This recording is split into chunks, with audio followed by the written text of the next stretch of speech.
Durante o primeiro semestre deste ano, o assunto da grande mídia era a CPI de Carlinhos Cachoeira. O bicheiro estava envolvido em acusações de exploração de jogos de azar, lavagem de dinheiro, corrupção ativa e passiva, falsidade ideológica e contrabando. Até então, o mensalão não era muito comentado. O tempo passou, o julgamento que envolve o PT começou e as eleições municipais ficaram mais próximas. O foco da imprensa mudou imediatamente. Quase nada de Cachoeira e muita, mas muita cobertura sobre o caso petista.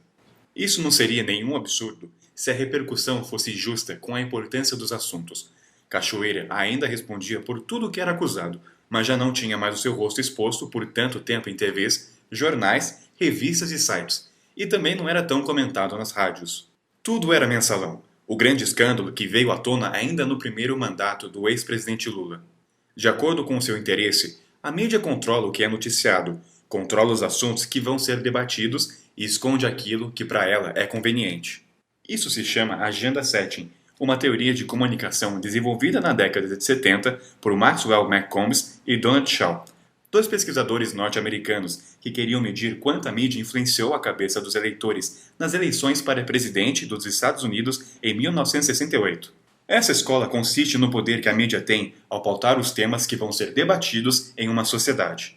Cohen costuma dizer que a imprensa pode não conseguir definir o que as pessoas vão pensar sobre determinado assunto, mas é absolutamente competente ao escolher sobre o que eles vão pensar. A Rede Globo, os jornais Folha e Estadão e as revistas Veja, Isto É e Época são alguns dos principais veículos de imprensa do Brasil. Todos eles atingem um grande número de pessoas. Várias pesquisas já comprovaram que os temas mais importantes para a opinião pública foram selecionados pela imprensa. Segundo McCombs, o que pensamos do mundo é aquilo que os meios de comunicação decidem nos contar. Não é preciso pensar muito para notar como isso pode ser perigoso. O jornalismo tem algumas diretrizes importantes, como objetividade, precisão, honestidade, responsabilidade e transparência. E, embora não seja justo exigir de um jornalista que seu trabalho seja completamente imparcial, é obrigação de um profissional que serve à população ser ético ao desempenhar a sua função. Boa parte dos veículos da grande mídia, embora não seja assumidamente contra o Partido dos Trabalhadores, usaram já a conhecida escola do ano de 72 para fazer com que a população repudiasse tudo aquilo que tivesse envolvimento com o mensalão. Com ou sem relações estreitas com o PSDB e outros partidos contrários ao PT, a imprensa mais influente tem colaborado para que a imagem desses partidos seja mantida. Vamos tomar a revista mais vendida no país como exemplo. Até agora, no segundo semestre, a Veja teve 6 de suas capas noticiando o mensalão. Além delas, outras tantas tiveram algum destaque no canto superior da página principal, com um convite para que os leitores abrissem a revista e lessem ainda mais denúncias e condenações antes da hora. Em uma das capas, a Veja esbravejou Vitória Suprema, uma manchete com trocadilho com o Supremo, quem julgava o caso. Em outra, listou o que falta para levar os condenados à cadeia. Quase um tutorial, um passo a passo que dizia o que ainda precisava acontecer para que a justiça começasse a reinar sobre o Brasil. O Datafolha divulgou uma pesquisa que disse que 73% dos brasileiros acham que todos os acusados de ter participado do mensalão deveriam ir para a cadeia. Em agosto, ainda era o início do julgamento, nada havia sido mostrado como prova para uma eventual condenação.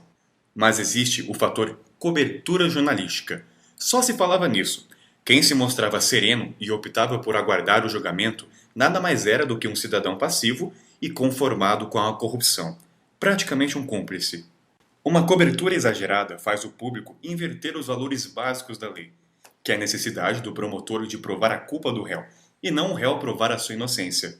Com uma cobertura voltada para a sociedade e espetáculo, são comuns os pensamentos: nunca mais votarei no PT. Como tem gente que ainda consegue votar em um candidato do partido do mensalão? Essa histeria coletiva não é apenas fruto de uma meia-verdade, mas também de um esquecimento de outros exemplos que ajudariam no debate de ideias sobre política.